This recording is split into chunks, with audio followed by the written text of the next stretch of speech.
Hello everyone and welcome back to the CDL podcast channel. I am excited to say the least to get into this one. You guys know how much I love the majors, so I'm pumped to get into this podcast because it was an awesome major to watch. I'm excited to start talking about that, so please be sure to leave a like, comment, and subscribe if you enjoy this video. But I mean, before we get into the major, what the hell is happening on Twitter?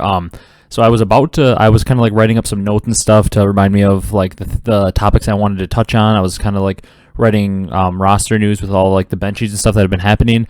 And then I quick checked Twitter to make sure I didn't miss anything before I would start up the recording here. And I see like all of this, what's it called? Like roster news from like .esports, like CDL Intel. He's saying like, oh, here's who Paris is picking up. Here's what New York is doing with their roster. Here's Florida's making this change. So I added some of that to my notes, and I'm like, okay, time to start recording. So I'm like, okay, let's just check Twitter one last time to see that if there's no new news and stuff, you know. And then all of a sudden I see OpTic Chicago tweeted like LAN's coming back, and then Faze tweets LAN's coming back, and all these pros are saying, oh my god, it's a great feeling, LAN's back. And I don't know what this means. I'm like ecstatic right now if LAN is back. I mean, obviously, I'm assuming COVID, everything, there's probably no fans in the building. It's probably all going to be like somewhere in Texas or like some kind of esports arena. I'm assuming Texas, since most of the players are there. All the players are probably going to like fly in, kind of like the old like Columbus league in a way. But everybody is going absolutely just crazy on Twitter talking about LAN is back. I'll probably check Twitter again quick at the end of this video, like live on the recording, to see if there's like an announcement for what that means. Once again, I'm assuming no fans, most likely, because they don't want to have to deal with the risk of that. But it'll probably be all the players in one location being constantly tested. Maybe they're going to use the Hecz quarters or something for it. And then they're going to have matches. I don't know if that means it's going to be all matches are on LAN or if it's going to be online with the majors on LAN, but that is some huge news. The Call of Duty League is going back to LAN. I know for like some of you guys probably, I obviously don't know what the exact demographic of the listeners is, but for some of you guys, this might be the first like taste you have of LAN. I know we had a little bit of LAN to start MW, but some of you might have not watched the Call of Duty competitive scene before the CDL, and maybe you didn't watch the CDL until this year or deeper into MW and they were all fully online, so you might have never seen LAN, but let me tell you, it's awesome. I mean, it's even better with the crowd, obviously, but a lot less fluky stuff can happen. You never have to worry about connection issues or lag or somebody just having like great connection to a server and just destroying you because of that. But LAN coming back, if it's true, is like the greatest thing ever. With everybody tweeting about it, though, I'm sure there's no way it's not true. The one thing I'm thinking of, I'm seeing some tweets from other people. I feel a little bad for guys like Slacked. Like, he's obviously an all-time great player, has played on so many championship teams and like great teams, and he gets benched and LAN comes back. And then guys like Slasher, who have been saying that his mental state is just in shambles because he has just sick of online play, and then he gets benched and LAN comes back. So I feel for guys like that have been waiting for LAN to come back for over a year, and then they hit the bench and LAN comes back. But I'm going to stop talking about that for now because, like, I mean, that's like crazy, but we don't know. It's just everybody's tweeting about LAN right now. It's just everything's going crazy. I don't know what's happening. I'm super excited if you can't tell. But we're going to go check Twitter at the end of the video and see if there's any more news on that. But I'm just going to get right into what I had planned for the video because that just threw everything off. If you can't tell, I'm kind of running all over the place right now. But first, before we get into like the reactions from the weekend, I want to talk about some of this roster news as well. And the first one, actually, you know what? Before we get into the roster news, I'm kind of shook from the whole LAN announcement, but I'd like to officially announce here on the CDL podcast that I, Ryan, am now a Benjamin Bance stan. If any of you guys know, this is kind of a whole little joke here, but I trashed him throughout the beginning of the year because he really wasn't playing that well, and I didn't have faith in him. And we honestly haven't seen him play well since like IW, maybe like one event in World War II, I believe it was. And I thought the insane talented player he was in BO3 was maybe gone for good. And he just said, you know what, screw you. And he shut me the hell up. He proved me wrong. He played insane this weekend. Anyone that can prove me wrong like that, I respect the hell out of. So I'm officially a Bance stan. So all you EU guys that listen, I'm excited to be part of your crew. For all you EU listeners, I'm officially a Bance stan.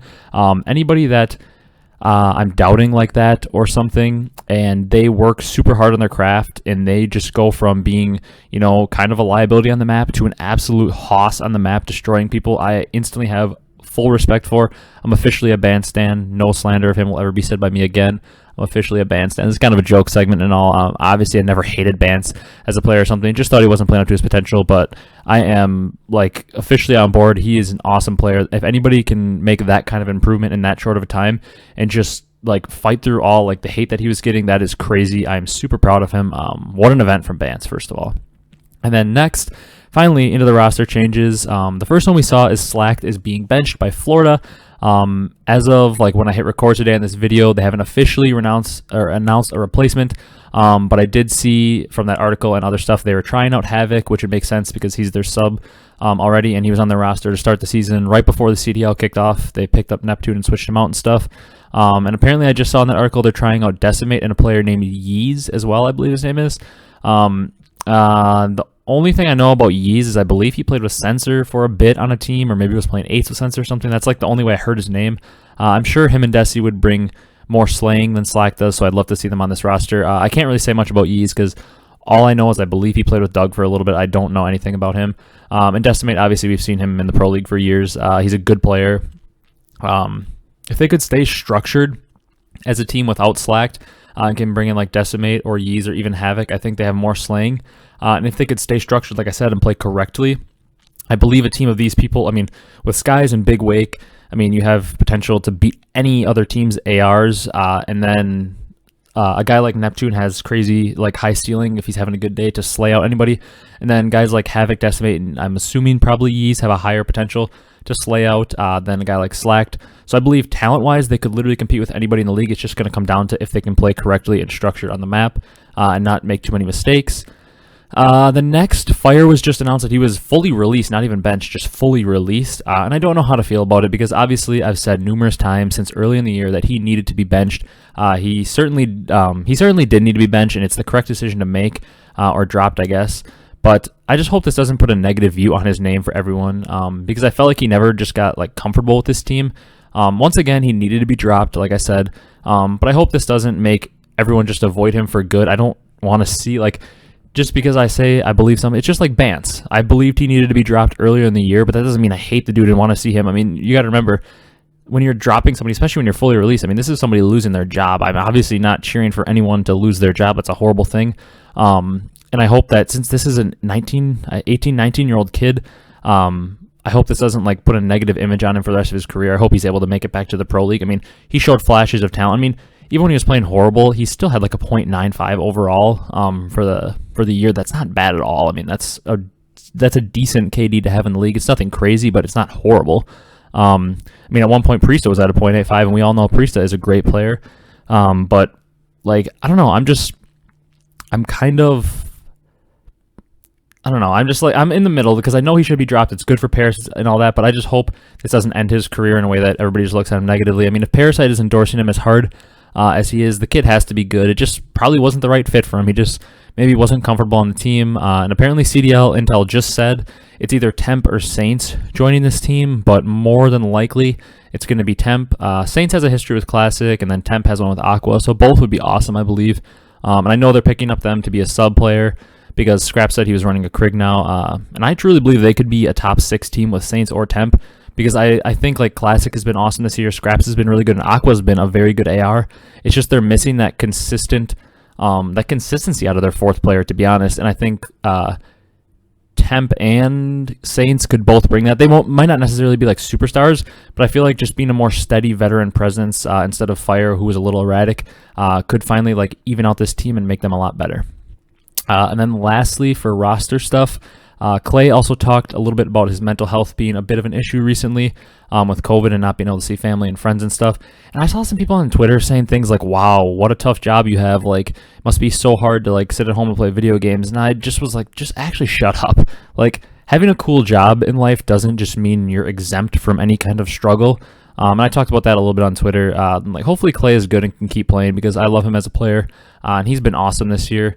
But like, I just hate people like that are like, oh, your job's cool, so how could you possibly have anything going wrong in your life? Like, just because somebody has something cool going on in their life doesn't mean there's something in the other aspect. I mean, the dude said like he hasn't been able to see his family in over a year. Like, that's gonna take a toll on anyone. So just like, my God, people on Twitter, it's like they have to be a critic of everything. Like, some things, it's like if a guy says he's going through some stuff mentally, it's like, hey, just give him a little support or something. Or really, even if you don't know him well enough that you feel like you can't give him support, like, why do you have to comment and like try to like put down his struggles? I don't get people. I don't understand people in some senses. We'll get a little bit into that. Not necessarily the Minnesota thing, but like, I don't know, just stuff in general. Like, it's just kind of like basic stuff. Like, why, if a guy's talking like he's been struggling through something mentally, why the heck do people feel the need that they have to like criticize it? I just don't get it. Whatever. That's enough about that though. In terms of the roster, I believe they may sub in Hydra for Diamond or Mac, but I'm also looking here at CDL Intel, and apparently they actually are subbing in Hydra for Mac, is like what everybody's saying, which is like a wow. I honestly thought it would be Diamond, because Mac has been there forever. Diamond's probably been playing better than Mac this year, but Diamond was kind of like the last second pickup, and Mac's been there for like a year and a half, so I just kind of figured they'd stick with Mac since he's like more of their franchise player. But apparently they're benching him, and honestly, neither Diamond or Mac really deserve to be benched. New York, I was about to say Toronto. New York's been like a top 4 team pretty much the entire season, so I really don't think either of them deserve to be benched, but apparently Hydra is like the phenom, so I can't really blame them for going for the home run play. I feel like you gotta kind of respect it. Like, they probably feel like they can constantly be, like, I don't know, they probably feel like they can constantly be like a top 6 team, but not win an event with the current team. And I bet you they figure with Hydra, bringing in his crazy skill ceiling, they could maybe hop even higher. So I can't blame them for going for the home run play. Gotta respect it. Super unfortunate for Mac though. It sucks to be a player who gets dropped because like you're on the cusp of greatness and you feel like you just need to make that one change. And unfortunately, he's kind of the collateral of that. Sucks for him because it's not like he deserves to be dropped. Like, he's been playing horrible. And then lastly, before we get into the reactions of the major, I wanted to talk about the OpTic Twitter drama a little bit because it was like kind of like the biggest story of the weekend, but I don't really want to get too much into it. I'll just give it a quick mention. Like, I understand where OpTic are coming from. You're understandably emotional after a tough loss. I mean, anybody who says they wouldn't be emotional after that loss, I can tell you if I was in that situation, I probably would have broken my monitor. None of those players did that. I probably would have been like, because if you're in that situation and the 3 of you line up, I don't care if you're not an OpTic fan, if you love OpTic in this situation, you can understand that if you were a player in that situation and you lined up like that in a round 11 to move on to Sunday of a tournament, like, anybody who says that they wouldn't have cared just doesn't have a competitive bone in their body. If that was me, I would have been like, I would have completely lost it if you just lose in an unlucky way like that. So they're understandably emotional after a tough loss, so you don't want to see that crap on Twitter and stuff. But I also understand the other side of it being banter as well. Like, your team just won Minnesota, you're pumped. Like, obviously you understand that the way you won was lucky, but like, who cares? You're the team that won, so you're not going to be like, yeah, we won, like, oh, I feel bad that we won because it's lucky. Like, no, you're going to be pumped. The only thing I didn't really like about it is it seemed kind of like forced in a way. Like, Minnesota is not a team that we've known to like ever talk trash on social media, and they kind of try to be the opposite of a villain. They're like a wholesome figure in the league almost in a way. So I wasn't like a huge fan of it coming from them in particular, because it seems like they were like trying way too hard to be like a villain that they aren't and get clicks. And that just had like a weird like, do we just really want clicks kind of post to it. But like if Hecz was on that team, or they were like a meme team like Florida has kind of been, it'd probably be like a legendary tweet. I would say like I don't hate it. Like, I'm not like everybody who was like in an outrage about it, but I just felt like it was a little weird. Like, they were trying to reach really hard and like have an identity that they weren't, if that makes sense. I mean, like, overall, I get where they're coming from. I get where both sides are coming from. So I wasn't really that into the whole controversy of it. But to add on to that, like, I don't care if you're an OpTic lover or hater. People just need to get off Scump. Like, my God. I mean, those people that think it's like edgy to hate on him or whatever, I don't think they realize what they're doing. Like, Scump has clearly said like this stuff gets to him sometimes. And like, even if you don't like him or you hate OpTic, that's awesome. That's great, because we need more fans of other teams. The more fans of other teams there are, the better. It makes things more balanced. Like, everybody being an OpTic fan isn't good for the league, because it's like, wow, only one team gets the viewership, only one team has fans. It's better if the fans are spread out. But Scump carries this league in terms of popularity and viewership. And people that are just trying to tell him to retire and stuff, like, need to chill out. Like, when he retires, the CDL we all love absolutely plummets in viewership and popularity, which is a scary thought to think of, that the popularity of a league rides so much on one person. It's kind of like Tom Brady and LeBron. Even if you hate them in their respective sports, like at least appreciate how much attention they bring to the sport you love, and like how much people talk about the sport you love because of how great those two are. It's like something like that. Like, just, I understand if you don't want to like Scump, you don't want to like OpTic, perfectly fine. Like, I think that's even awesome, because the more people we need more people that either are fans of a specific team. I mean, whether that's OpTic or a different team, or like more people like, I take the kind of position of, at this point, I'm just a CDL fan. I like to watch all the matches, and I'm kind of fans of specific players, but like, my God, like, I just understand how much Scump carries the league in viewership, and let's not try to make him retire, because I'd like to see this CDL succeed. But now, finally, after all that news and stuff, let's get into the reactions of the team's performances. I'm just checking Twitter again quick to see anything. Merc even says it's a surprise to him and stuff. He didn't know about it. Yeah, nothing too official, it doesn't seem like yet. So I'm just going to get right into the reactions for the rosters. We're going to go like with the teams who were eliminated first, and then going like down to like first round ultra. So like probably a little less time on the teams towards the way bottom, and spend a little bit more time per team as we move on. So I can't obviously cover each match because there's so many matches on the weekend. So I'm just going to give like quick wrap up thoughts of the major and where the team's headed, you know. So first we have LAG. I finally put a little faith into them, and it was for no good reason. To me, they're still the lowest ceiling team in the game by far. We're hearing things about New York, Florida, and Paris, and maybe even other teams making roster changes, but we still hear nothing about LAG. I always get a tiny bit of faith in them, move them a little bit up the power rankings, and then they always just get destroyed. I don't exactly know what needs to be changed with them, but I believe that core of silly apathy and assault has needed to be broken up for a long time, and it still needs to be. I mean, they've been together since like World War II, on and off, and they won champs together in like a pretty crazy event. But other than that, they've been legitimately awful. I mean, I would like to see assault swapped out for somebody, maybe like a Methods, I don't know. And then they can choose one other player between apathy and silly to get rid of, because I doubt they're dropping Vivid. They kind of seem to be like attached to him for a little bit at least. But that core three just doesn't do anything exciting. They're going to be the same thing at all times. They're going to win you a couple matches here and there. They might make you a little bit competitive, but their ceiling is pretty much capped at a very low point. This team just needs to make a change. They haven't been good. And unlike some teams like towards the bottom, like London, at least they have like a superstar guy and like Paul X that could carry them through like a match or two maybe, or like Florida has guys like Awakening and Skies that could potentially do something. Even Paris picking up somebody like Temp, the roster is solid. They have potential to maybe make some noise. It's just like LAG doesn't have that potential. They need to make a change. That core three needs to be broken up. They've had plenty of years to try to do something since they won champs, and they just haven't. Then the other team that dropped out right away is Paris. They're kind of the completely opposite spot of LAG. Yes, they went out early, but they dropped Fire. And if they make the correct pickup, which it sounds like they're going to, in either Temp or Saints, I think they'll both be solid. I think they could instantly rise to a potential top 6, top 7 team. So their stock is very up in my opinion. I still have a lot of faith in them. And like I said, now that I saw it's Temp and Saints, I have full faith they could be like a top 6, top 7 team in the near future here, as long as everything is able to be put together well. So Paris' stock up, even though they were eliminated early. I think it honestly could have been a blessing for Paris too, because unfortunately for Fire, he plays so bad, but it kind of like officially put it in their head that they needed to make that change, which is good for them in the long run. The next team eliminated in that, what is it, like 10th or like 9th, 10th position is Florida.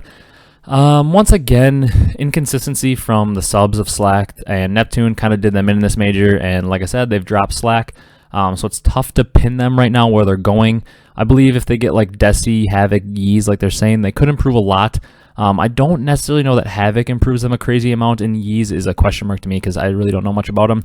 But I think the right pickup at any point, and they could become a top middle of the pack team, kind of like top 6, top 7, just like Paris, because Big Wake and Skies can hard carry at any moment. And if Neptune can just figure out like better situational play along with the crazy talent he has, and if Havoc or Desi like help to unlock him a little bit more and make the map easier for him, I think this team has potential to beat anyone if they're firing on the right cylinder and they're playing well on the map. They have plenty of talent, so it's like just a roster change and a fresh start could help them to maybe move up past that bottom of the pack. Then the other team eliminated in that 9/10 spot was London. I still feel like this team could use another change. They certainly have a higher ceiling than they used to because Paul X, he's a player that can take over, like I mentioned earlier. But Zed and Dylan are just such streaky players that it makes it tough to be consistently good. I feel like they were a pretty good team on Reciprocity in BO4 when they were together, but that's a game with 5 players. And I don't know, I just feel like when they make up half your team, those two, and they're so streaky that like they can have their streaks where they're just both pretty horrible, and they can also both have streaks where they're amazing. But they're both really on and off players, and if they're both off at one time in your 2 subs, it's like almost makes the map impossible to win. And then you got a guy like Shawnee, who I also feel is solid, but I feel like he's just being asked to do too much.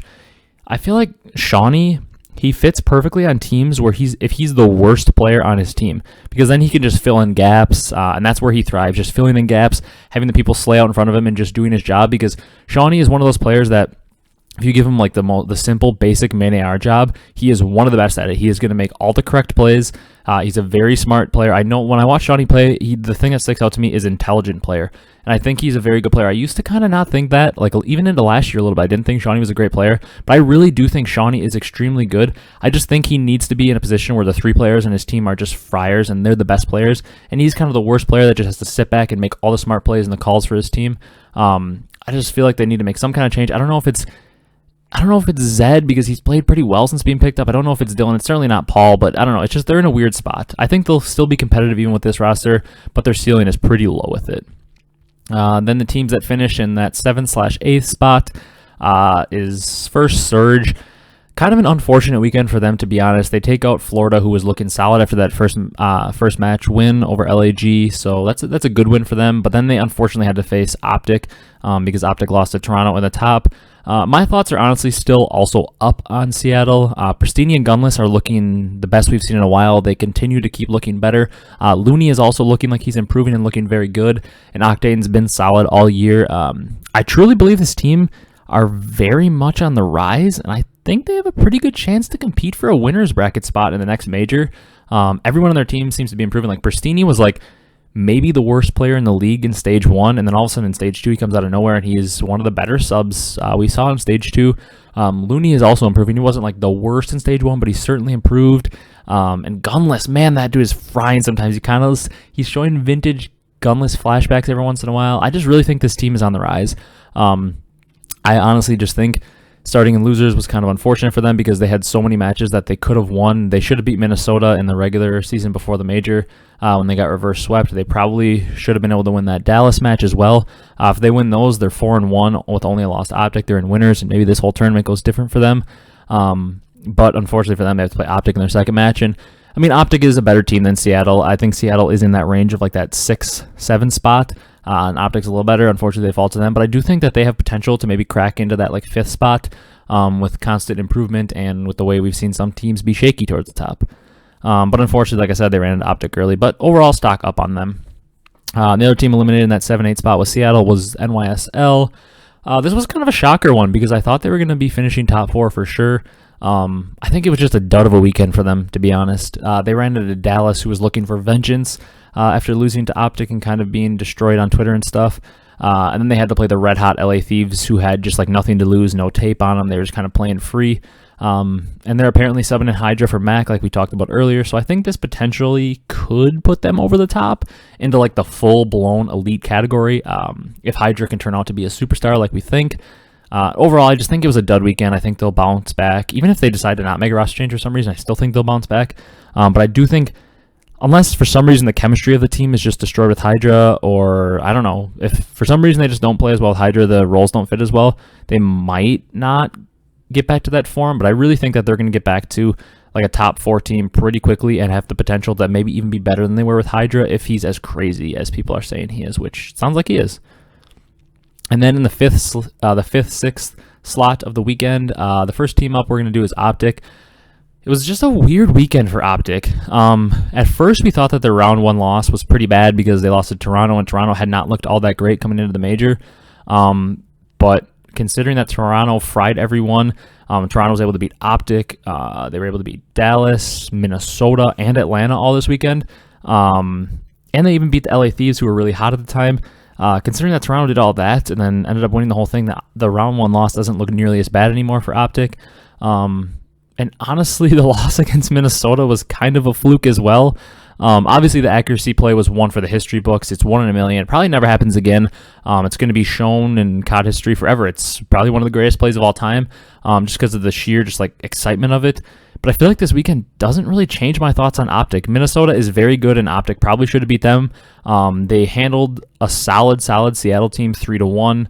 And they lost some very close maps in winners round 1 against the tournament champ. I still think they're a top 4 team. I still think I'm going to put them ahead of Minnesota in my power rankings, because overall Minnesota looked, they got beat by Dallas because they choked, and then they got beat by Toronto in the same fashion OpTic did. So I really think OpTic and Minnesota are pretty much in an even spot. It was about as even as it got in their match. Went to a game 5, round 11. I think they're even. I still think OpTic's ceiling is maybe higher than Minnesota's, because I think that Minnesota is still learning a little bit, and their search looks pretty bad now. I don't know. I just feel like OpTic is still a top 4 team that has tons of potential. I feel like this weekend was just super unfortunate for them. I'll still think they're. I can't talk. I still think they're going to be fine. Then the next team in that 5th, 6th spot, solid weekend for them. LA Thieves. Everybody's expecting them to get 3-0 by Paris in the first round, but it was a super great weekend out of them. They proved that this roster can compete.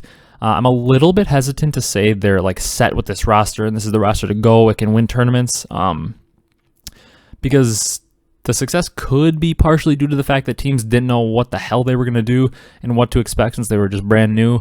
And they also took out a struggling Paris, and then London, and then a struggling New York Subliners before losing to Toronto. So they didn't really beat anybody crazy besides maybe New York.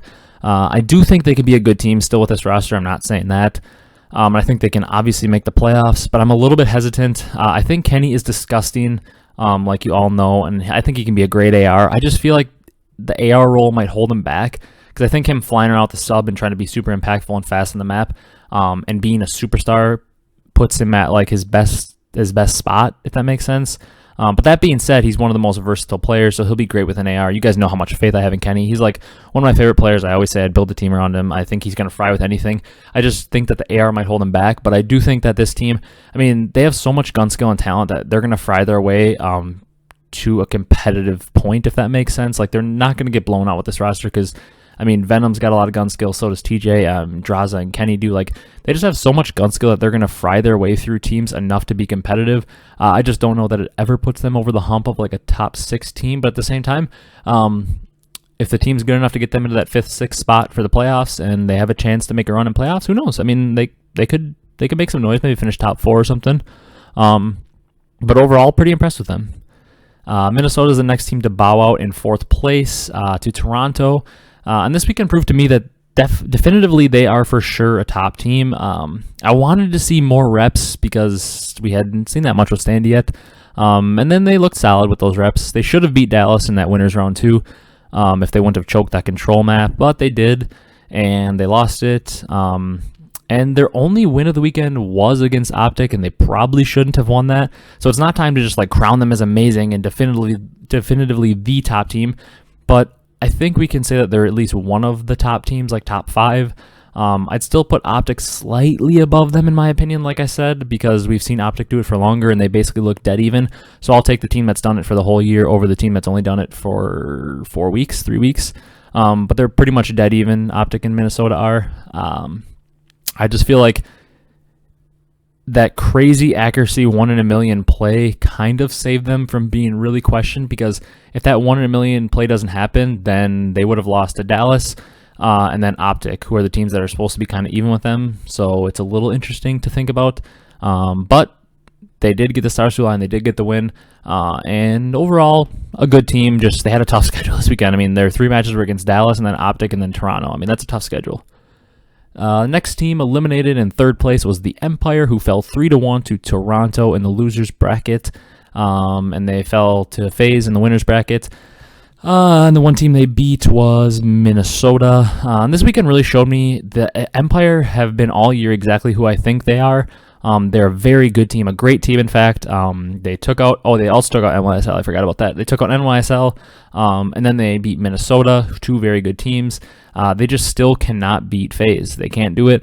And then they lose to Toronto, which once again at the time you're like, man, they lost to Toronto, but Toronto won it. So, everybody lost to Toronto.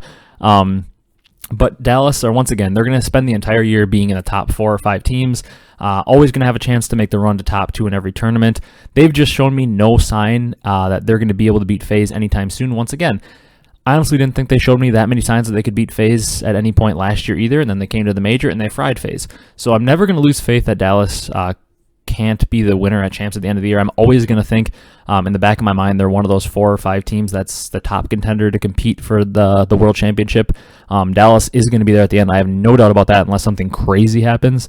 But they just show me no sign they can beat Atlanta. So I feel like their ceiling right now is kind of capped at being like a top 3, top 2 team. But I will say that's currently. I can see in the future a way that they could eventually just out-prepare and beat Faze like they did last year. But overall, like, Dallas just proved they're a great team, but can't get over the hump yet, in my opinion. Exactly who I thought they were, to be honest. Then we have the second place team coming up next in Faze. They beat Toronto in the winners bracket, and they beat Dallas to make it to finals.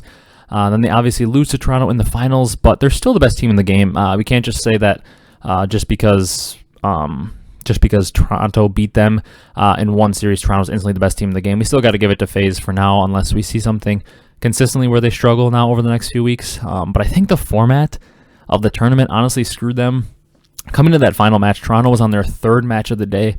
The format needs to have a change because Atlanta was honestly at a disadvantage, which the team coming out of winners bracket should never be at a disadvantage. They had to come in cold and play a Toronto team that had all the momentum coming off 2 huge wins against Minnesota and then against Dallas. I think we got to go back to the 2 best of 5s.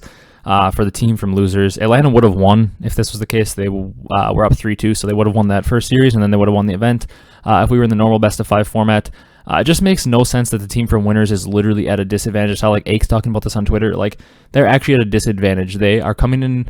Now, obviously, always the team isn't going to be coming off their 3rd match, but the team is coming off at least 1 match based on the fact that the team that's coming in had 1 losers, what am I trying to say here? Losers final or elimination final. So obviously Faze is going to come in cold as long as winners final is played on the day before, but the team is going to have at least 1 match played against them. But the way you can counteract that is by doing the 2 best of 5s. And if Faze comes in cold and loses that first series 3-2, they're warmed up, and now they just have to win that next series in whatever fashion, 3-0, 3-1, 3-2, and they win the tournament. So I feel like we need to bring the double best of 5s. I have a feeling they might because everybody keeps saying that. And I think they did see this weekend that like Faze just like was at a disadvantage because of the fact that, Toronto was on their 3rd match of the day. But overall for Faze, I think it was just a bad day for them coming cold against a red-hot Toronto team. And I don't want to take anything away from Toronto. I'm not saying that Toronto only won because they came in hot. No, they're a great team and they looked awesome. But we're not going to take Faze off the throne. They're still probably the best team in the game. I'm a little bit, the only like shadow of concern I have is Faze really struggled to close out tournaments last year. They were in like almost every final, but they lost more than they won in terms of finals. I believe last year they were like 2-4 or something in them like that. Maybe that's not right, but I believe they lost more finals than they won last year. So I'm a little bit concerned that maybe they're going to have those closing issues again, but still the number 1 team, still can win any tournament, still probably the favorites for champs. Then lastly, we have the Ultra. What a showing from them this weekend. I said before the season even started, I think Kleenex is maybe the most underrated player in the league. Nobody talked about him being a top sub coming into this year, but I knew he could get there, and I knew he would get there. We did see him go like 16-33 in the hardpoint against, I believe it was Dallas in that losers finals. So he still struggles a bit with some consistency here and there, but he is nasty. He's one of my favorite players to watch. He plays so fast, so aggressive. Insight is nasty. Shout out to him. And Cammy sensitivity training must have hit different because he was frying again too. And then the man I talked about earlier, Benjamin Bance, as the newest Bance stan. I will never disrespect him again. He was absolutely gross on Championship Sunday. I think this whole Bance stan thing kind of might be a little joke for all of you on the channel who've been listening and watching for a while. And if you got to this point in the video, that's kind of an inside joke of our channel now. I'm a Bance stan. I'm a Benjamin Bance stan. I've loved him forever. I've never criticized him. We're just going to erase that from your memory. Like I said, I love being proved wrong by somebody who grinded their craft like Bance did. So no slander of him will ever be said by me again. That's kind of just going to be, I'm kind of joking here a little bit. It's kind of going to be a little inside joke of the channel from now on. We stand Benjamin Bance on this channel. But in all seriousness, no, that's just kind of a joke for the channel. But all seriousness, Toronto is an awesome team. Cammy and Kleenex and Insight have such a nuts skill ceiling that they can beat anyone. And then with Bance playing the way he did, and that well. I feel like Cammy, Kleenex, and Insight have always been that player, like, or those players that are just disgusting. And Bance was just struggling, so I feel like they weren't able to fully unlock themselves. But with Bance playing as crazy well as he was, and teams probably not expecting that, and Bance frying so much, he just unlocked the rest of them in Cammy, Kleenex, and Insight. He unlocked the three of them to really hit their peak, since he was like in the front line just going off. He unlocked those three to play to their highest potential, and then since he was playing at his highest potential and opening up the map, all three of them had easier roles in the map, and they were just frying overall, and they were all playing at their peak. I'm so excited to watch Toronto for the rest of the year. I really hope they keep this up. I hope it wasn't like, I mean, I'm not going to say it's a fluke weekend, because I do think they're going to be at least solid for the rest of the year. I just hope that they can keep up being a top team, because right now that gives us like 5 legit teams in probably Atlanta, Dallas, Chicago,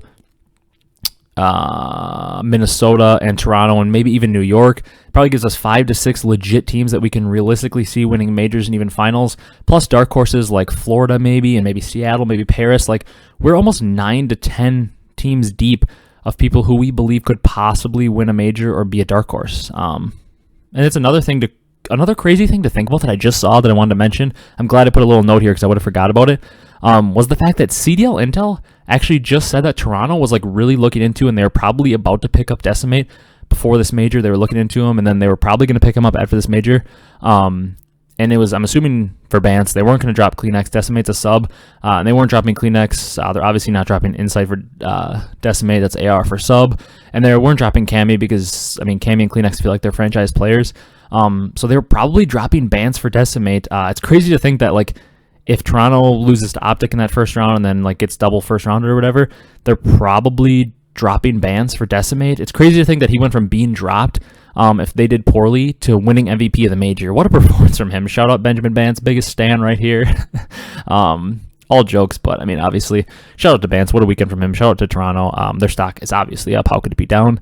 Then very, very quickly, I wanted to list my power rankings. We've already talked, obviously, plenty in this video. Just wanted to list them quickly without too much talk, although there's a couple teams I want to touch on because I put them where they are, like, following the major, but I do think a couple of the teams that are making the roster change can make a huge jump. I'm just predicting more based on where they are following the major, not where they could be, although I do think a couple of them could jump a lot higher than I have them. But one team that can't, at the bottom, LAG, they're number 12. Number 11, the London Royal Ravens. Since we haven't heard anything about a roster change, I don't think they can jump much. At 10, I have Florida, because I don't think there's a way you can put them above any of the top 6 teams. You know who they all are. And then I think Surge certainly still has to be above them. LA Thieves has to be above them because of the performance we saw. And Paris has to be above them because I think their potential is a little higher. But I have Paris at 9 and Florida at 10. And the reason I want to, like, specifically hone in on these two at 9 and 10 is because I think that, like I said, Paris with Saints or Temp, and then Florida with Havoc, Ease, or Decimate. I think both these two teams could make huge jumps. I just have them at 9 and 10 because they both underwhelmed at the major. Like I said, if you want to put them up at like 6 and 7 in your power rankings, I like the way you think. I like the riskiness of it. But I'm simply going off the way they played at the major purely, and I don't want to speculate based on rosters. Now, next week, if I see Paris and Florida have a huge week, I'm going to jump them very high up in the power rankings because I do think that with those new rosters, they could be disgusting.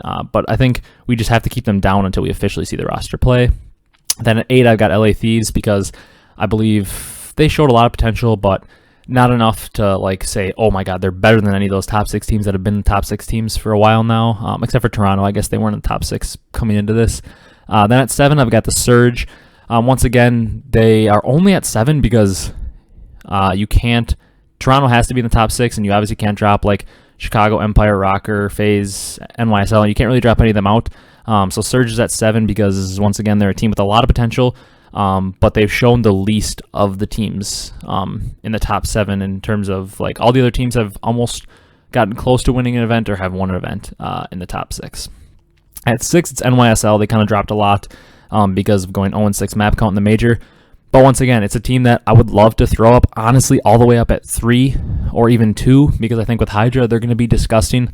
But we can't just jump them ahead of all these teams. Can't put them ahead of Toronto or even like Chicago or anything.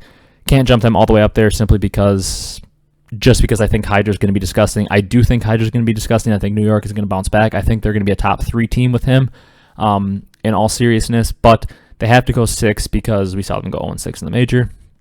Then at 5, this is kind of controversial, maybe, but I've got Empire. The reason I put Empire here is, I mean, they beat NYSL, but NYSL looked really bad this weekend. Didn't seem to be in form. And then they beat Minnesota in a match they probably should have lost. And then they get beat by Toronto. Like, I just feel like their ceiling right now is a little bit lower than the teams I have at 3 and 4. If you put them at 3, though, ahead of OpTic and Rocker, I honestly don't mind it. Like, to me, the 3 through 5 can be put in any order you want. I just happen to put Minnesota at 4, and then OpTic at 3. I know Minnesota beat OpTic, and Empire beat Rocker, but I do believe that the Minnesota one was obviously a crazy win. It's the closest it can get, and OpTic's just been a better team for a little bit longer, so I have them at 3. But once again, if you put OpTic at 5, Empire at 3, Minnesota at 4, I have no problem. I honestly believe OpTic, Minnesota, and Empire, 3 through 5, switch them any way you want. I just have it at OpTic 3, Minnesota 4, Empire 5. 2, I've got Toronto. Can't crown them at 1 yet because his Faze has just been too damn dominant all year. But Toronto makes one of the biggest leaps we've ever seen. They were at like 9 or something coming into the tournament. But they're absolutely disgusting. They could drop. I mean, obviously, if they come and they struggle a little bit coming out of the major or don't look as good, they might drop back down to like 4 or 5 to be a little bit more realistic. But coming off a win and frying the way they did and beating Faze in a best of 9, we've got to give them some credit at putting them at 2. And then number 1, obviously Atlanta Faze still. They're going to continue to be at number 1 until maybe we see them lose the next major or look vulnerable. They got to be at number 1. Then lastly, I wanted to quick do our new hot or not section for a take, but we're just going to do one take because this video has been pretty long. Obviously with the major, it's going to be a little longer. These podcasts after the major are always far too long to include a bunch of hot or nots, but I believe it's the first time we're doing a hot or not following a major, so we'll just do one, and this one's going to be a lot easier. I wrote it up quick, just a simple quick one. And the take is basically, I think they need to separate the Player of the Stage award into like 2 awards. I talked about it a bit on Twitter, if this sounds familiar, because like, although I'm a true band stan now, as you all very well know, the name Player of the Stage makes me think that it includes like the placement matches for the major have an influence on who the Player of the Stage is and everything. So I think that like when I hear Player of the Stage, I think, okay, this is the best player from the 5 placement matches and the major. And in that case, it probably wouldn't have, or not probably, it definitely wouldn't have been Bance, because he really struggled in like the regular season portion of it. It was probably Abezy then because he was frying in the regular season and also had a great major. I think they just need to split it into Player of the Stage and Player of the Major or something, or split it into like Player of Stage 2 and then Player of Major 2. So like Player of just the regular season and then Player of just the major. Because then Player of the Major would certainly be Bance, and then maybe Player of the Stage would have been Abezy because he played so good in the earlier portion of it or whatever. In a situation like this, like the reason it needs to be split up is because if a team like Toronto, who's not expected to win at all, makes a run and wins it, it's pretty hard to award anyone on their team player for the whole stage because they struggled so much in the regular season. You know, if that makes sense. Like nobody in Toronto was even in the running to be the Player of the Stage before the major because they were 2 and 3. They didn't look all that great. So basically having a player of the whole stage and a Player of the Major to me is the move, or a player of just the regular season and a Player of the Major is the move. So basically like a regular season and playoffs MVP. So just comment down below if that's hot or not, if you agree with that. A little easier one this time instead of so much, so I don't have to get into like a long log segment on it. That's probably about all we're going to do. I want to go check Twitter quick, a little like live. This is like the first time we've ever done this live on the podcast, just checking Twitter randomly. But I wanted to just check quick to see like if anybody had said anything new about it. Like yeah, they're saying timeline is hot. Oh, what the heck, I just went on. LA Thieves said, today we thank Temp for his time in LA Thieves. We appreciate you being a member of the inaugural CDL roster and wish you the best of luck in the future. So Temp has been officially like released, it looks like. So I would say that means Temp is definitely going to Paris since he's officially released. So no more Saints there probably. Oh yeah, there it is. Paris. Oh my god, this is kind of fun to do this on live. Paris Legion, the Marksman, the Chosen One, Young Kyrie, welcome to the Legion, Temp. So Temp is officially on the team. kind of nullifies my little segment talking about them, but whatever. Nasty roster. I'm excited for Paris, man. And then let's see.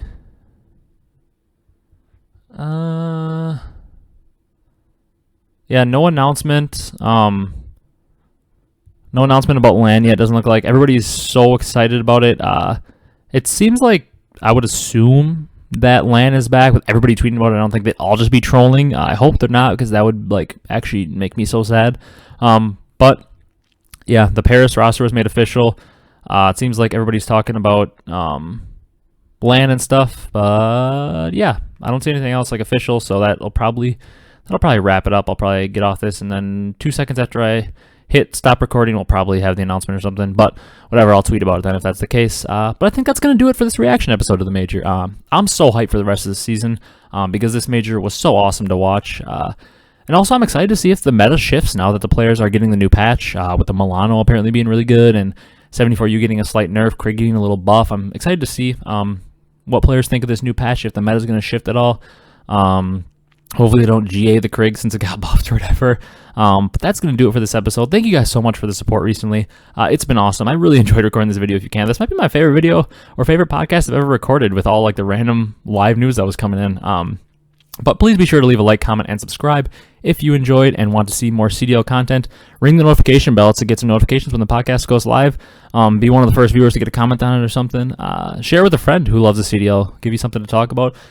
Give us more people in this community to talk about the CDL that we all love. But that's going to do it for this one, I believe. Thank you all for watching this weird, wacky episode with live news coming in. This has been Ryan with the CDL podcast. Thank you all for watching, and have a great day, everyone. Hope you enjoyed the Major.